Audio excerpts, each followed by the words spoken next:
Hey there, everyone. It's Sherman here, and today I'm here with Scott from Rubberband Sovereign Golf. Hey there, Scott. How you doing? Nice to see you there. Great to be here, Nice man. to see you. Thank you. Scott has a line of some excellent golf and casual attire that is fantastic for either on the golf course or generally every day. We're going to learn a little bit about him, a little bit about the business as well, and away we go. So first off, Scott. Yes. Nice to see you. Nice to see you. Nice to see you again. By Sean. the way, your hat looks great. Thank you. Yours as well. I appreciate the support. But yeah, tell us a little bit about the business, and most importantly, what kind of inspired you to start this business? Sure. My name's Scott. I'm from Hamilton, and I got into golf late in life. So for me, it was a career thing, and it was wonderful. Got to meet some great people. Did business on the golf course. Mm-hmm. And golf with colleagues, but I never grew up playing golf. So for me, it was a real outsider thing. And I don't know, I kind of got hooked, started taking clients out, just trying to figure out the game. Mm-hmm. And as I'm trying to figure out the game, I'm starting to realize the game is like life.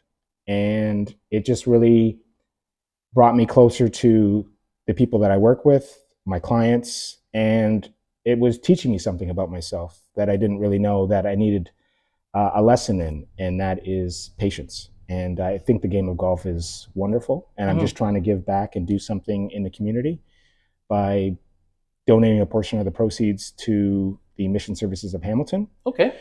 And at the same time, trying to create something, let's be honest, cool out of the city of Hamilton. And that's really what it's about. Like, I want to make stuff here. The city was founded in steel, making things. Yeah. And I kind of want to return to that form. So that's what I've decided to do. And there are steel and golf clubs too, right? Absolutely, there is. I mean, right? some of them are composite. I get it. Okay, any golf lovers tell me the composite, but there's some steel in there, right? There absolutely is. The shaft is steel and a lot of irons, and it would be really cool to make irons out of Hamilton. I'm not there in any way, shape, or form, but I'm sure someone will pick up that mantle and run with it. But for now, Hamilton has some of the most beautiful golf courses in all of Canada, and it's just wonderful to be a part of it because the perception of Hamilton is one of steel and grit. It is, and yeah. We're definitely that, but we're a lot more. There's a lot behind that steel curtain as you drive to Niagara Falls. Yeah.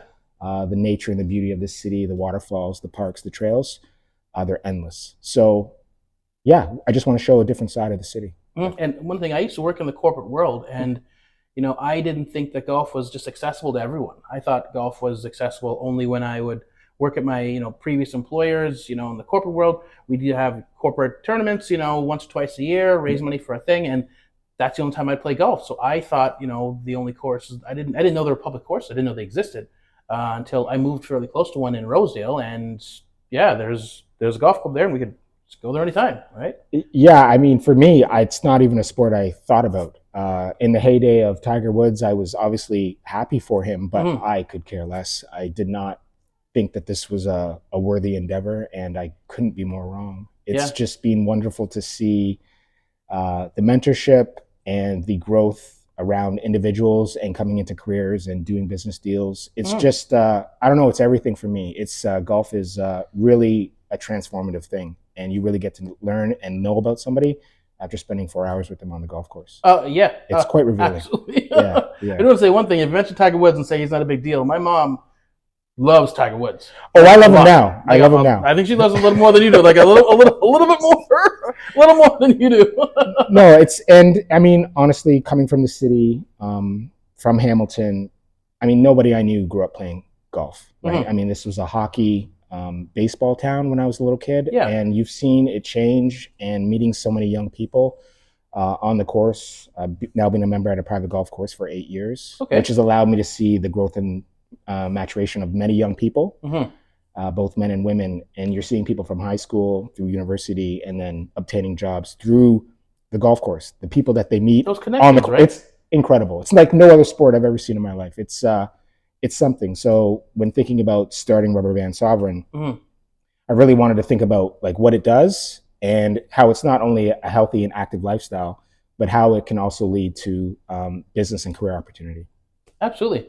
And one thing about the business I always kind of want to know is, tell me a little bit about your growth and about any challenges you had and maybe how you've overcome some of them. Sure. I think just getting started was the hardest thing. I've had the idea for about 3 to 4 years, just trying to think about, as an outsider, what I wanted to see in golf apparel. Like, Yeah. obviously, I'm wearing the stuff that everybody's wearing when you first start out golfing.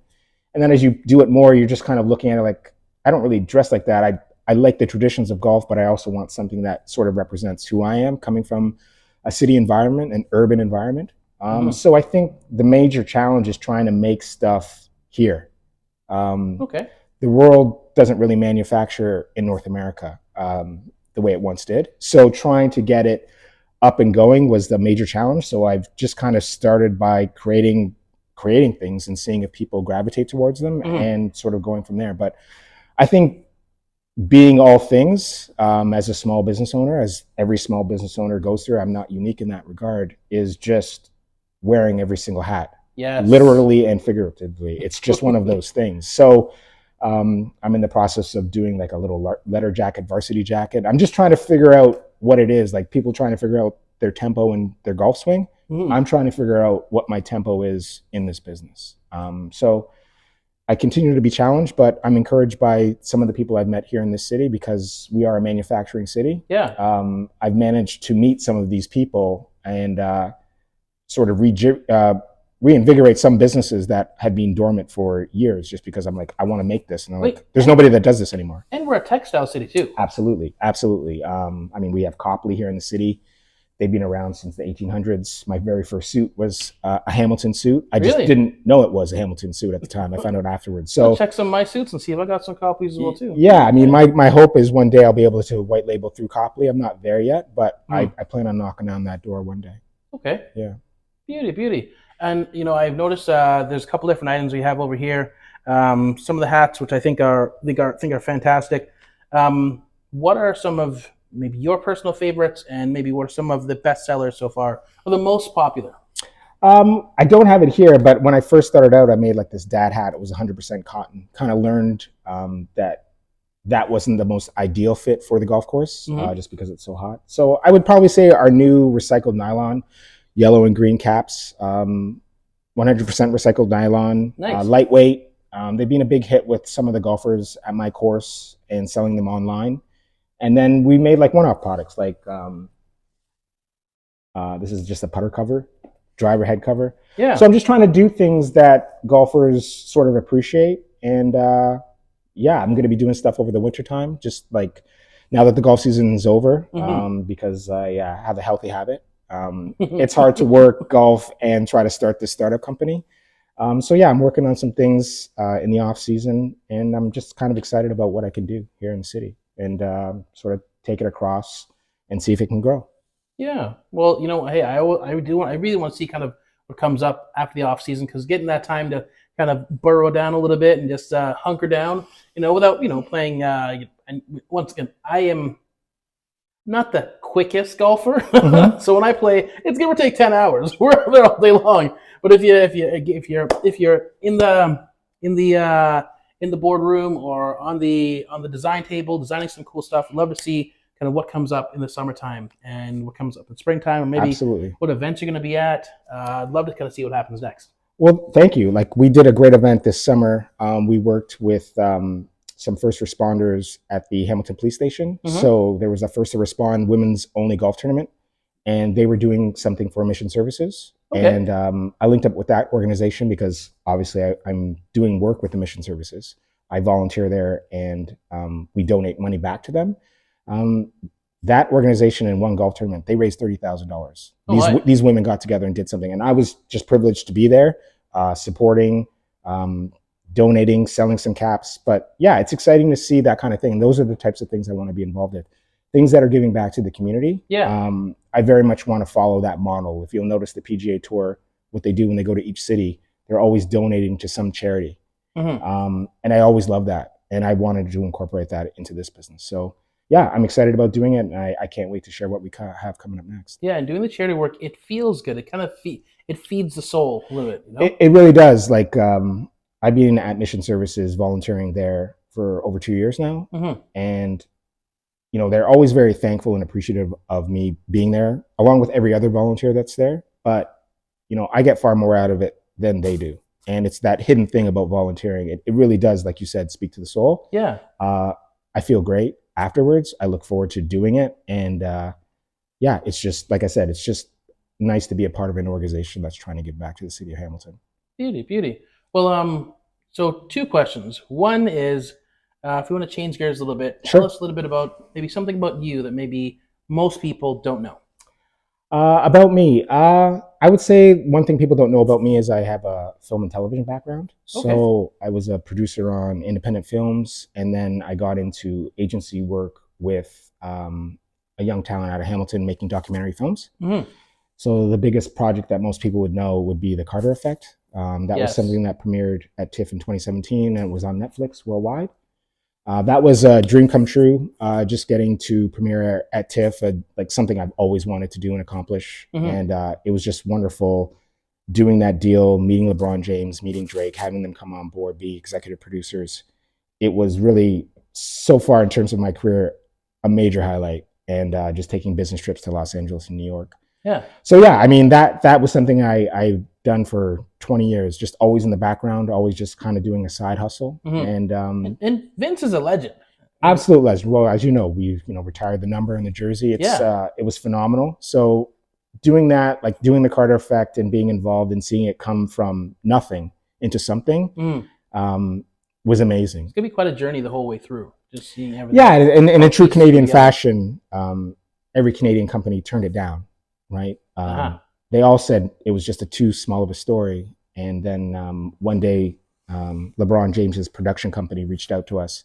Obviously it wasn't LeBron, it was just an individual, but at the time it wasn't well known. So it was just one of those things that just happened.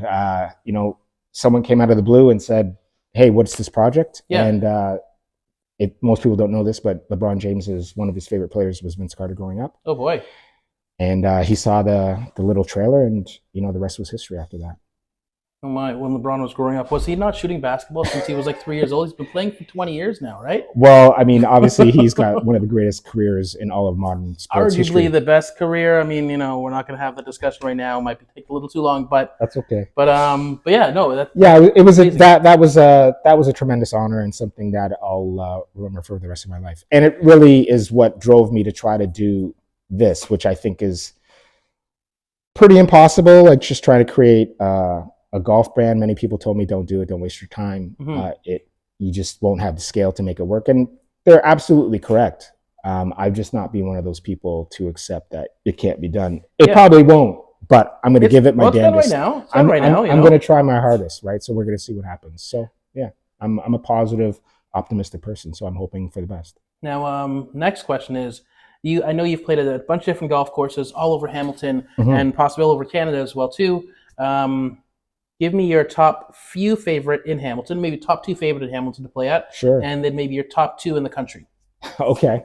I mean, I played at a lot of great courses. I've been fortunate enough, so I consider myself very fortunate. I'm going to give a shout out, obviously, to my home course, which is Dundas Valley. Yeah. Here in Hamilton, which is great work, Dundas Valley. A phenomenal course, and I put it up against sort of any course in the country.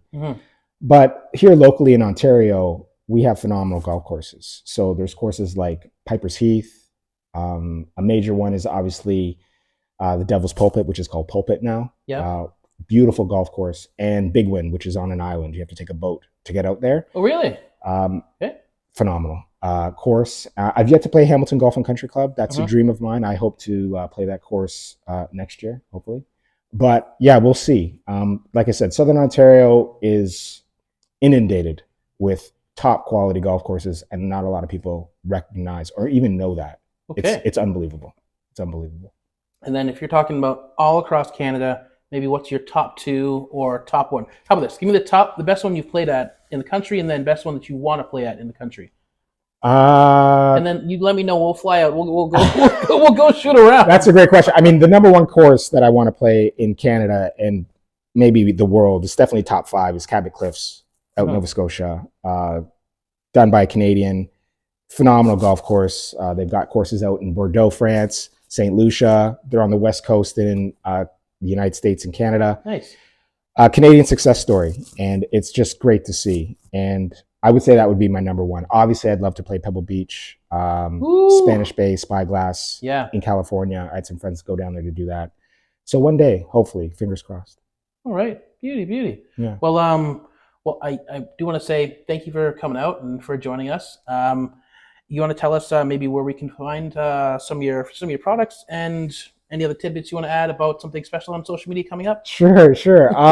Yeah, I mean, for now, we're on Instagram, and you can find us there, and also our website, Rubberband Sovereign. So we're Rubberband Sovereign Golf on Instagram, rubberbandsovereign.com online, and you'll see us there out and about. We're in the streets and we're on the course. So yeah, that's really it. And in the off season, we've got new things cooking up, and we'll launch them as they come and become available. But for now, I'm just hoping everybody gets a chance to actually enjoy a wicked game, which is the game of golf and everything that it brings with it. It is a tremendous journey. It takes a long time, but the other side is like nothing else.